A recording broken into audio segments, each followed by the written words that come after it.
विपक्ष की दूसरी बैठक भी पूरी हो गई है और कांग्रेस अध्यक्ष मल्लिकार्जुन खड़गे ने विपक्षी गठबंधन का नाम यूपीए की बजाय इंडिया रखने की फैसले की जानकारी दी है। यही नहीं, उन्होंने कहा कि गठबंधन में 11 नेताओं को चुना जाएगा जो संयोजक के तौर पर काम करेंगे।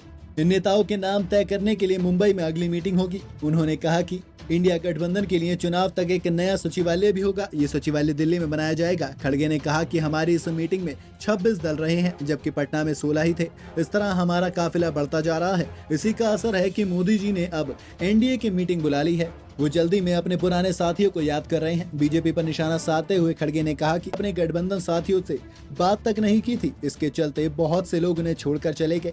अब हमारी मीटिंग से डरकर एनडीए के विस्तार की कोशिश है।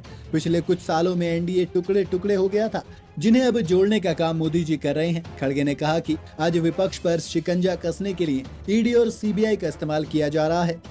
खड़गे ने यह भी कहा कि आज हमने कई मुद्दों पर चर्चा की। इसके साथ ही उन्होंने मीडिया पर भी हमला बोला और कहा कि मीटिंग के बारे में तरह तरह के प्रचार किए गए हैं। वहीं ममता बनर्जी ने कहा कि भाजपा ने अरुणाचल से बंगाल तक सरकारों को बेचने और खरीदने का काम किया है। उन्होंने कहा कि हमने जो नया गठबंधन बनाया है उसका नाम इंडिया है।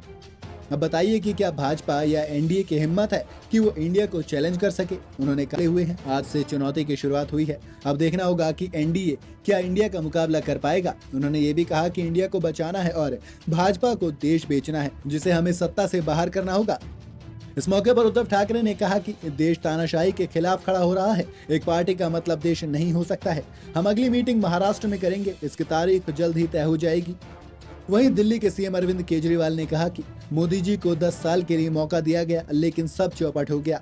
राहुल गांधी ने कहा कि हमारी लड़ाई भाजपा की विचारधारा और उनकी सोच के खिलाफ है। देश का पूरा धन कुछ हाथों में जा रहा है। हम जब चर्चा कर रहे थे तो खुद से सवाल पूछा कि लड़ाई भाजपा के बीच नहीं, ये देश की आवाज के लिए लड़ाई है, इसलिए ये नाम इंडिया चुना गया। आप जानते हैं कि जब भी कोई इंडिया के सामने खड़ा होता है तो जीत किसकी होती है। अब हम एक इलेक्शन प्लान तैयार करेंगे, जहां हम एक साथ मिलकर देश को अपनी विचारधारा और कार्यों के बारे में बताएंगे।